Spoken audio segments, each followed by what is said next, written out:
भाग 3। करीब 1 बजे रोहित नील और वीर के केबिन के बाहर आकर रॉक करता है तो नील कहता है कम इन, तो रोहित केबिन में आता है और दोनों से कहता है बॉस आपकी 2 बजे की लंच मीटिंग है सनशाइन होटल में मिस्टर खन्ना के साथ। नील और वीर हाँ में सर हिला देते हैं। बॉस हमें अभी निकलना होगा, वहां पहुंचने में 1 घंटा तो लग ही जाएगा। नील और वीर दोनों एक साथ बोलते हैं ठीक है। दोनों ही अपने प्राइवेट लिफ्ट से नीचे ग्राउंड फ्लोर पर आ जाते हैं और उनके साथ ही रोहित भी आ जाता है। तीनों एक साथ कार में बैठकर होटल सनशाइन के लिए निकल जाते हैं। करीब 1 घंटे बाद उनकी कार होटल सनशाइन के बाहर आकर रुकती है। एक तरफ से रोहित और एक तरफ से ड्राइवर जल्दी से बाहर निकलते हैं और दोनों तरफ के गेट खोल देते हैं। दोनों ही भाई बड़े ही एटीट्यूड के साथ बाहर आते हैं और होटल सनशाइन के अंदर चले जाते हैं। वहां वो दोनों वीआईपी रूम में जाते हैं, जहां पर पहले से ही मिस्टर खन्ना उनका इंतजार कर रहे थे। मिस्टर खन्ना को पता था कि वीर और नील को वक्त के पाबंद लोग बहुत पसंद है और फिर मिस्टर खन्ना को उन दोनों को इम्प्रेस भी करना था। हेलो मिस्टर ओबरॉय, सुना था आपके बारे में कि आप वक्त के पाबंद हैं, लेकिन आज देख भी लिया। वीर और नील कुछ जवाब दिए बिना ही अपनी चेहरे पर कोई भाव लिए वहां पर रखे सोफे पर बैठ जाते हैं। उनके साथ ही मिस्टर खन्ना भी सामने वाले सोफे पर बैठ जाते हैं। मिस्टर खन्ना ने वहां पहले से ही खाने का अरेंजमेंट करवा रखा था, क्योंकि उन्हें पता था कि दोनों भाई टाइम पर वहां पहुंच जाएंगे और उन्हें अपने टाइम में कोताही बिल्कुल पसंद नहीं है। मिस्टर खन्ना, शुरू कीजिए। मिस्टर ओबरॉय, खाना ठंडा हो रहा है। दोनों भाई अपना खाना शुरू कर देते हैं। उनके साथ ही मिस्टर खन्ना भी अपना खाना शुरू कर देते हैं। आधे घंटे बाद सभी अपना खाना खाकर बैठे हुए थे, तभी नील कहता है तो बताएं मिस्टर खन्ना, आपने हमें यहाँ क्यों बुलाया है। मिस्टर खन्ना एक लंबी सांस बाहर छोड़ते हुए कहते हैं मिस्टर ओबरॉय, शहर से थोड़ी दूर पर आपकी जो जमीन है मैं उसे खरीदना चाहता हूँ। नील, आप वह जमीन क्यों खरीदना चाहते हैं। मिस्टर खन्ना, दरअसल वह जमीन शहर से थोड़ी दूर पर है और वहाँ आसपास कोई मॉल भी नहीं है, इसलिए मैं वहाँ मॉल बनाना चाहता हूँ जिससे लोगों को काफी ज्यादा फायदा होगा। वीर, आइडिया अच्छा है और इस पर हमें अमल भी करना चाहिए। क्यों नीला, तुम क्या वही सोच रहे हो जो मैं सोच रहा हूँ। नील हल्की स्माइल के साथ का कोर्स भाई, आखिर हमारी सोच जो एक जैसी है तो फिर मिस्टर खन्ना को उनका जवाब भी दे दो। मिस्टर खन्ना ऐसा मंजेश में दोनों भाइयों को देख रहे थे और समझने की कोशिश कर रहे थे ये दोनों क्या कहना चाह रहे हैं। नील, मिस्टर खन्ना, माल तो वहां जरूर बनेगा, लेकिन उसके लिए हमें आपको वो जमीन बेचने की जरूरत नहीं है, क्योंकि जब हम वहां खुद माल बना सकते हैं तो हम फिर वह जमीन आपको क्यों बेच। मिस्टर खन्ना, यह आप क्या बोल रहे हैं। मिस्टर ओबरॉय, आप ऐसे कैसे कर सकते हैं। नीला, क्यों, वह जमीन हमारी है और हम अपनी जमीन के साथ कुछ भी करें इससे आपको क्या फर्क पड़ता है। मिस्टर खन्ना जबरदस्ती की स्माइल करते हुए, हाँ मिस्टर ओबरॉय, आपने बिल्कुल सही कहा, वह जमीन आपकी है, आप चाहे जैसे चाहे इस्तेमाल करें, आपकी मर्जी है। इस मीटिंग का कोई मतलब नहीं, वैसे मैं आपके पास एक ऑफर लेकर आया हूँ जिससे मुझे तो फायदा है ही, लेकिन आपको भी जरूर फायदा ही होगा। वीर, फायदा, और वह भी आपसे हमें होने वाला है। बताए क्या फायदा है हमें आपके ऑफर से। हमें फायदा है या नहीं यह आपका ऑफर सुनने के बाद ही हम डिसाइड करेंगे। मिस्टर खन्ना, जरूर मिस्टर ओबरॉय, तो बात ऐसी है कि मैं अपनी दोनों बेटियों की शादी आप दोनों से करवाना चाहता हूँ। इससे हमारी रिश्तेदारी भी हो जाएगी और हम तीनों मिलकर अपने बिजनेस को और बुलंदियों तक भी पहुंच जाएंगे। नील, गुस्से से, आप यहाँ हमसे मीटिंग करने आए थे या अपनी बेटियों का रिश्ता लेकर आए हैं। वीर, मिस्टर खन्ना बिजनेस को टैलेंट, इंटेलिजेंट और मेहनत से ही बुलंदियों तक पहुंचा जा सकता है, ना कि रिश्तेदारियों से। क्यों, मैंने सही कहा ना। इसका जीता जागता सबूत आपके सामने है। वीर और नील, हमें लगता है मिस्टर खन्ना अब आपको जवाब मिल गया होगा, अब हम अपना टाइम वेस्ट नहीं कर सकते। इतना कहकर दोनों भाई निकल जाते हैं और पीछे खड़े मिस्टर खन्ना को गुस्से में दहकता हुआ छोड़कर चले जाते हैं। मिस्टर खन्ना से उसकी पीए कहता है, सर अब क्या करेंगे? तो मिस्टर खन्ना कहते हैं, करना क्या है? वह कहते हैं, नागी अगर सीधी उंगली से ना निकले तो अंगुली को टेढ़ा करना ही पड़ता है। और मिस्टर खन्ना स्माइल करने लगते हैं। दोनों भाई सनशाइन होटल से बाहर निकाल कर अपनी कार में बैठकर अपने ओबरॉय ऑफिस पहुंच जाते हैं। वहां उनका जो पेंडिंग वर्क रहता है उसे कंप्लीट करके शाम 7 बजे तक अपने घर पहुंचते हैं। दोनों ही अपने रूम में जाकर फ्रेश होते हैं और नीचे आकर डाइनिंग टेबल पर डिनर करने बैठ जाते हैं। डिनर करने के बाद दोनों भाई स्टडी रूम में चले जाते हैं। स्टडी रूम वीर बहुत ही गुस्से में नील से कहता है, वह खन्ना अपने आप को समझता क्या है? हमसे हमारी जमीन खरीद कर वहां मोल की आड़ में अवैध काम करने की सोच रहा था। उसे क्या लगा हमें उसके बारे में कुछ नहीं पता? नील, हाँ भाई, यूं ही हम अंडरवर्ल्ड के माफिया किंग नहीं है। मैं रोहित से कहकर वहां पर मोल के लिए कंस्ट्रक्शन का काम शुरू करवा देता हूँ। वीर हाँ में अपना सर हिलाकर कहता है, अपने खास आदमी से कहो कि खन्ना पर नजर रखे। नील जी भाई। थोड़ी देर और बात करने पर वह दोनों स्टडी रूम से निकाल कर अपने रूम में सोने चले जाते हैं। भाग 4। मुंबई। सुबह के 7:30 बजे। एक छोटा सा घर, ना ज्यादा बड़ा ना ज्यादा छोटा, लेकिन दिखने में बहुत खूबसूरत। उसे घर के एक छोटे से कमरे में एक लड़की एक छोटे साइज के बेड पर सुकून कर सो रही थी। उसे बेड पर बड़ा हुआ गड्ढा और उसे पर बिछी हुई चादर बहुत ही पुरानी थी, लेकिन दिखने में बिल्कुल साफ सुथरी थी। वह कमरा भी बहुत ही साफ सुथरा था। उसे कमरे में ज्यादा सामान नहीं था, सिर्फ एक बेड और एक छोटी सी पेटी रखी हुई थी जिसमें उसे लड़की का सामान था, या सिर्फ यूं कह लो कि कुछ कपड़े थे और दीवार पर टंगा एक छोटा सा आईना। ये घर इस लड़की का ही है, लेकिन ये घर इस लड़की का होते हुए भी इसका नहीं है, क्योंकि इस घर में रहने वाले लोग इसके साथ नौकरों जैसा बर्ताव करते हैं। रूम में एक 40 साल की औरत आती है और सोई हुई लड़की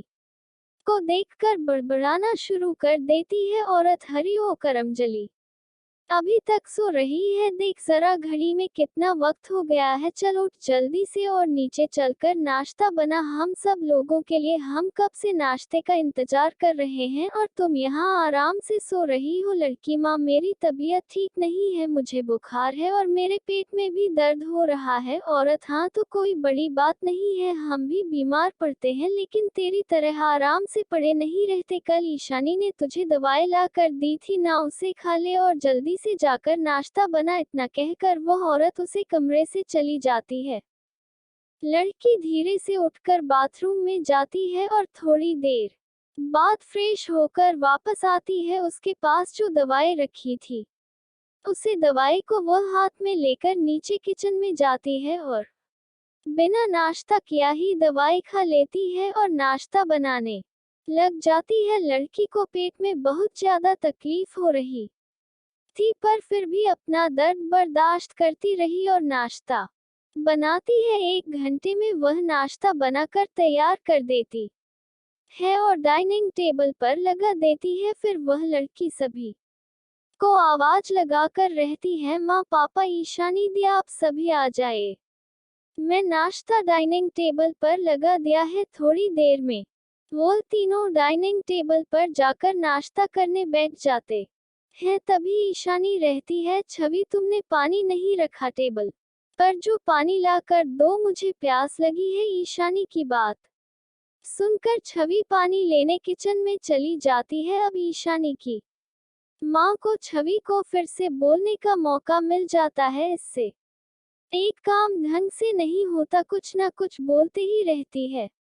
पता नहीं इससे कब पीछा छूटेगा। छवि और ईशानी के पापा जब तक छवि 21 साल की नहीं हो जाती तब तक इतने में छवि किचन से पानी लेकर डाइनिंग टेबल पर आ जाती है। तो राजेश मिश्रा छवि को देखकर सब पक जाते हैं और अपनी बात बदलते हुए कहते हैं जब छवि 21 की हो जाएगी तो उसकी शादी हो जाएगी, फिर वो हमारा घर सुना करके चली जाएगी। छवि पानी रखकर किचन में चली जाती है। उनकी बात पर ईशानी की माँ और छवि की सटीक मदर रहती है कि अभी तो हमें ईशानी की शादी के बारे में सोचना चाहिए। वह छवि से पूरे 4 साल बड़ी है। मैं पंडित जी से बात की है, आज वह लड़के वालों को लेकर आ रहे हैं ईशानी को देखने के लिए। राजेश अरे वह तो मैं छवि के सामने ऐसा इसलिए कह रहा था कि उसकी शादी करके हमें कंगाल थोड़ी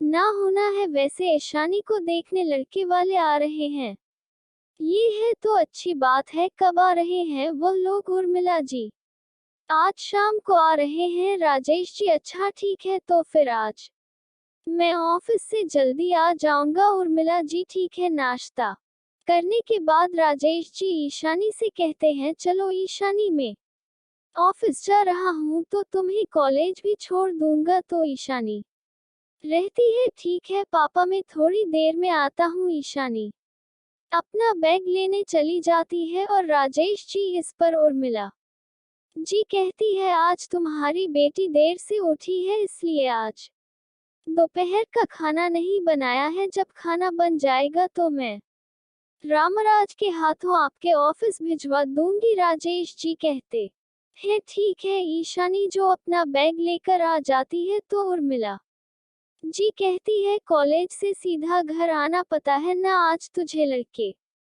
वाले देखने आ रहे हैं, देर मत करना। तो ईशानी रहती है पहले ये बताओ वह लोग कितनी बजे आ रहे हैं? उर्मिला जी पंडित जी ने 5 बजे का बताया था। ईशानी ठीक है, मैं 5 बजे से पहले घर पहुंच जाऊंगी। इतना बोलकर ईशानी और राजेश जी साथ से घर के बाहर निकल जाते हैं। उन दोनों के जाने के बाद उर्मिला की छवि को आवाज लगती है। छवि किचन से निकलकर उर्मिला जी से कहती है जी मैन कुछ काम था। उर्मिला जी चल जल्दी से ये सब बर्तन किचन में ले जाकर रख दे और किचन की सफाई कर और दोपहर के खाने की भी तैयारी कर। और सुन शाम को लड़के वाले आ रहे हैं, ईशानी को देखने के लिए नाश्ता भी बनाना है, इसलिए अभी से कह रही हूँ तैयारी करके रखना, कोई भी कमी नहीं होनी चाहिए वरना मुझसे बुरा कोई नहीं होगा, समझ गई ना? तो छवि अपनी गर्दन हाँ में हिला देती है और डाइनिंग टेबल से सारे बर्तन समेटने लग जाती है। किचन में जाकर उन बर्तनों को साफ करती है, लेकिन छवि से किसी ने नाश्ते के बारे में नहीं पूछा। जब छवि बर्तन साफ करके थोड़ा बच्चा नाश्ता कर लेती है।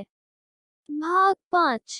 4 बजे ईशानी कॉलेज से अपने घर आई थी। जब वह कमरे में जा रही थी तो उसकी नजर अचानक किचन में काम कर रही छवि पर पड़ी। वैसे तो ईशानी बहुत खूबसूरत थी, लेकिन उसकी खूबसूरती छवि के आगे फीकी पड़ जाती थी, इसलिए ईशानी छवि को सताने के लिए छवि को आवाज देती है छवि मुझे प्यास लगी है, पानी तो मुझे। छवि जो समोसे बनाने के लिए आटा लगा रही थी उसके हाथ आटे में भरे थे, तो छवि ने ईशानी से कहा दीदी मेरे हाथ में आटा लगा हुआ है, आप ले लीजिए ना पानी।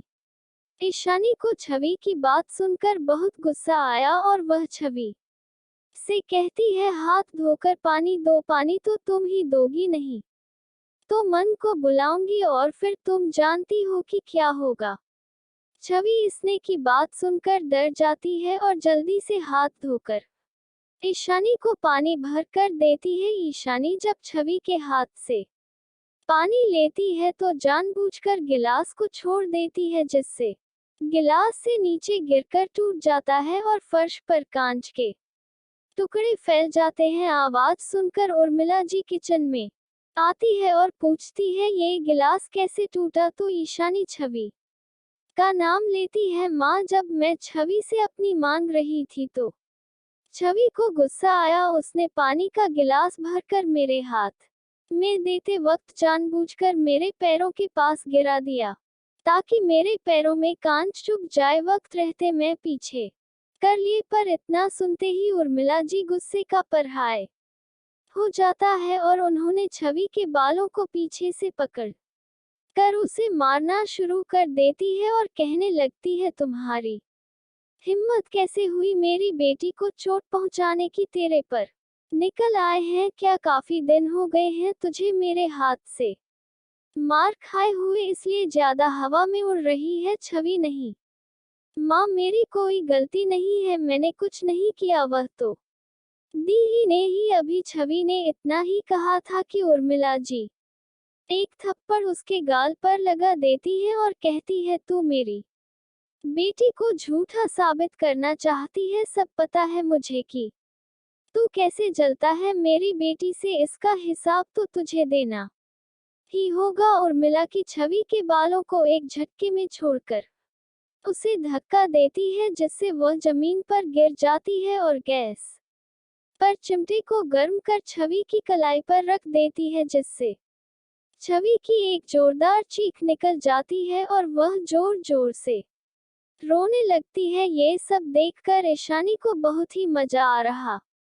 था। उर्मिला जी, आज के बाद कोई भी नुकसान करने से पहले या मेरी बेटी का झूठा नाम लेने से पहले 10 बार सोचना, और यह सब रोना धोना छोड़ और जल्दी से काम शुरू करे, थोड़ी देर में मेहमान आने वाले हैं। ईशानी, तू जाकर तैयार हो जा। ईशानी छवि को देखकर मुस्कुराती हुई अपने रूम में चली जाती है और उर्मिला जी भी अपने रूम में तैयार होने चली जाती है। छवि ने अपना हाथ देखा और अपने हाथ पैर थोड़ा पानी डाला ताकि उसे थोड़ी ठंडक मिले और फिर अपना काम करने लगी। करीब 4:15 बजे तक लड़के वाले आ गए थे, उसके साथ ही राजेश जी भी अंदर आ रहे थे। उर्मिला चौंक कर, अरे आप भी इनके साथ ही आ रहे हैं? राजेश जी, अरे नहीं, मैं तो ऑफिस से आ रहा हूँ। अच्छा चलिए, आप मुंह हाथ धो लीजिए। और फिर मेहमानों की तरफ देखकर, अरे शर्मा साहब, आप लोग खड़े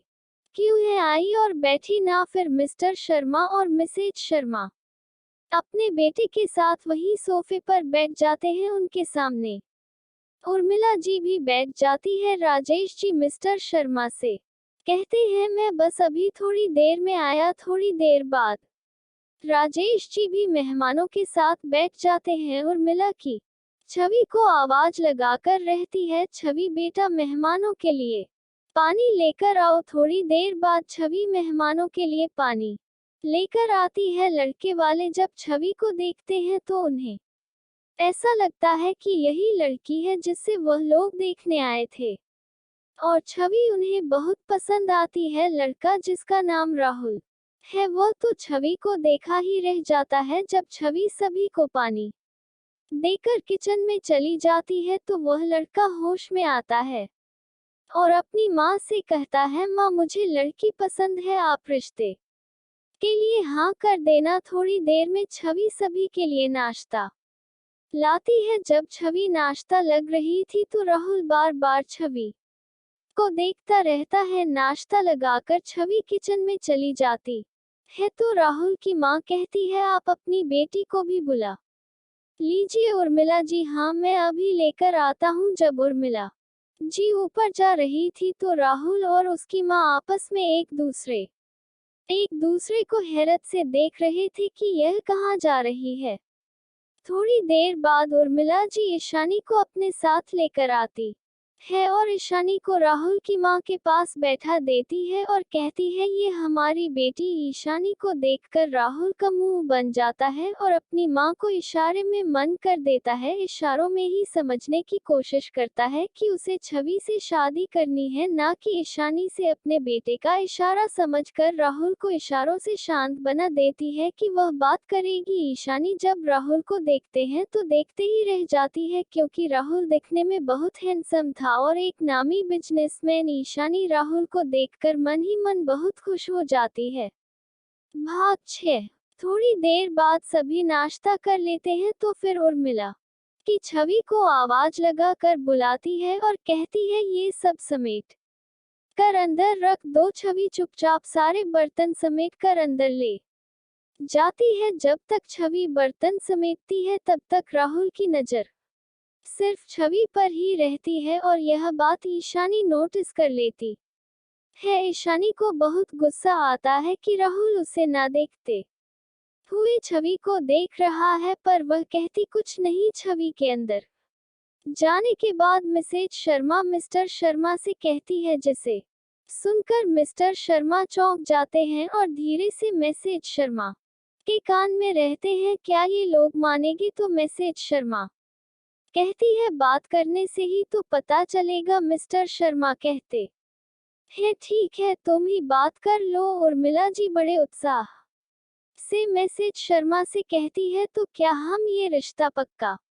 समझे? मुझे लगता है कि हमें बच्चों को आपस में कुछ बात करने के लिए अकेला छोड़ देना चाहिए। मिसेज शर्मा कहती है, हाँ, हमारी तरफ से तो हाँ है, लेकिन हम रिश्ते के लिए हाँ कहने से पहले आपसे कुछ कहना चाहते हैं। उर्मिला जी जी कहिए। मिसेज शर्मा जी, वह बात ऐसी है कि हमारे बेटे राहुल को आपकी छोटी बेटी छवि पसंद आई है, तो हम अपने बेटे का रिश्ता छवि से करना चाहते हैं। इतना सुनते ही राजेश जी को बहुत गुस्सा आता है। वह कहते हैं, अभी छवि बहुत छोटी है, वह अभी सिर्फ 17 साल की है, हम उसका रिश्ता आपके बेटे के साथ कैसे कर सकते हैं? मिसेज शर्मा, कोई बात नहीं, जब तक कि छवि की उम्र शादी लायक नहीं हो जाती तब तक हम शादी नहीं करेंगे। और वैसे भी राहुल की उम्र 23 साल है, तो उनकी उम्र में ज्यादा फर्क नहीं है। राजेश जी, यह आप कैसी बातें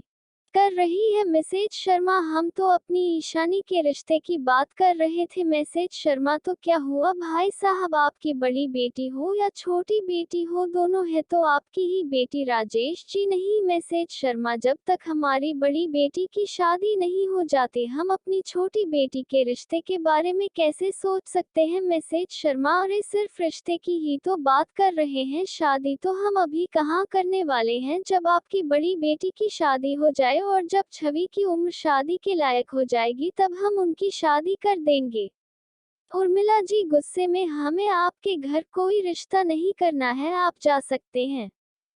इतना सुनते ही शर्मा फैमिली वहां से चली जाती है। शर्मा फैमिली के जाने के बाद तीनों ही बहुत गुस्से में उर्मिला जी गुस्से में दंदनाती हुई किचन में जाती है और छवि के बाल पकड़कर उसे खींचती हुई लिविंग रूम में लेकर आती है और जोर जोर से मारने लगते हैं और कहती है, तू मनोज पता नहीं कब पीछा छूटेगा तुमसे, मेरी बेटी का रिश्ता खा गई, तेरी वजह से उसका रिश्ता नहीं हो सका, तुझे तो आज मैं छोड़ूंगी नहीं। इतना बोलकर वह छवि को करने लगती है अपनी माँ को। छवि को मारता देख ईशानी आग में घी डालते हुए कहती है, मैंने देखा था जब यह नाश्ता के बर्तन समेत रही थी, तब ये राहुल को कैसे कैसे इशारे कर रही थी, इसलिए तो राहुल ने इसे पसंद किया और मुझे रिजेक्ट किया। राजेश जी का इतना सुना ही था कि उन्होंने कहा, क्या इसकी इतनी हिम्मत, अपनी शर्म लिहाज सब भूल गई, इसे मैं अभी सबक सिखाता हूँ। और अपनी कमर से बेल्ट निकालकर छवि को करने लगते हैं। छवि की एक जोरदार चीख निकल गई, पापा मुझे मत मारो, मैंने कुछ नहीं किया, मैंने तो उन्हें देखा भी नहीं, प्लीज पापा मुझे मत मारो। लेकिन राजेश जी को तो छवि की बातों का कोई असर नहीं हो रहा था, वह तो बिना रुके छवि पर बस बेल्ट बरसाए जा रहे थे। इतनी मार खाने के बाद छवि से बर्दाश्त नहीं हुआ तो वह बेहोश हो गई, लेकिन राजेश जी के हाथ नहीं रुके। फिर अचानक से उर्मिला जी बीच में आई और राजेश जी का हाथ पकड़कर कहने लगी, बस कीजिए, क्या अभी इसे मारने का इरादा है? पता है ना इसका हमारे लिए जिंदा रहना जरूरी है। उर्मिला जी की बात सुनकर राजेश जी रुक जाते हैं और अपना बेल्ट फेंक कर अपने रूम में चले जाते हैं। उनके पीछे ही उर्मिला जी भी चली जाती है और साथ ही ईशानी भी अपने रूम में चली जाती है। आखिर क्या राज है छवि का, जानने के लिए मेरे साथ बने रहिए। Please like and subscribe.